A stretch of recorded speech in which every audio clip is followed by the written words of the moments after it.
Primeira reunión da Comisión de Traballo para elaborar a ordenanza do botellón tras a pandemia. Para o BNG é moi importante que sexa participada, que sexa consensuada, entendemos que ten que ser participada porque é unha ordenanza que que afecta a convivencia cívica, non?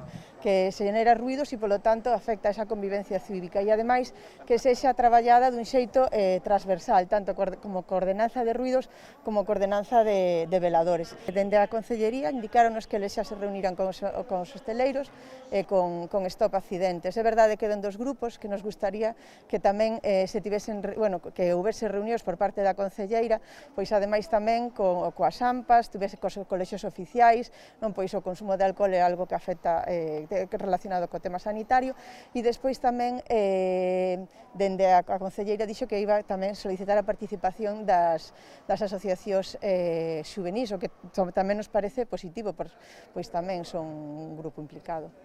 O traballo comezaba o 26 de novembro de 2019, pero a comisión quedou paralizada desde finais de xaneiro de 2020 debido á irrupción da pandemia. Por parte dos grupos, moita disposición, pero tamén certa desconfianza.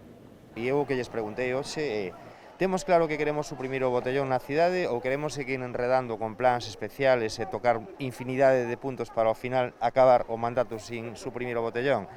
Isto é unha cuestión que eu ás veces me surxe a dúda en base aos plantexamentos que se van facendo, que empezan a falar como implementar medidas a nivel de xuventude, implementar medidas desde o punto de vista da cultura, e digo, nunha cidade que ten a Concellería de Xuventude cerrada, ten a Concellería de Educación clausurada, ten a Concellería de Cultura clausurada, evidentemente o que temos que ter claro é se queremos suprimir o botellón ou non, porque outros xa sabemos que o teñen cerrado.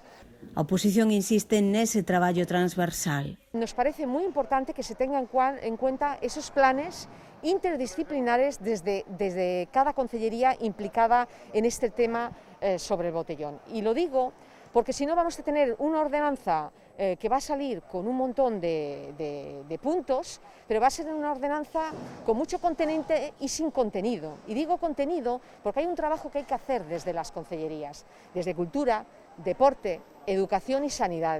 Porque no se trata, la sanción ya la tenemos, la legislación y la sanción la tenemos por la normativa autonómica, pero lo que necesitamos es una ordenanza municipal que es para ordenar en nuestro término municipal, para educar en valores saludables y en alternativas de ocio. En el proyecto de ordenanza lo que se dice es que diferentes concellerías deben establecer planes alternativos pues, para ofrecer a la juventud. Entonces, aquí se trabaja a dos niveles. Por una parte, la prohibición y la regulación del consumo de bebidas, que es lo que es la ordenanza en sí, y después son esos programas de ocio alternativo o educativos que se tienen que elaborar y se le pedirá a esas concejalías que empiecen a trabajar, pero no podemos esperar a tener ese plan elaborado para sacar la ordenanza.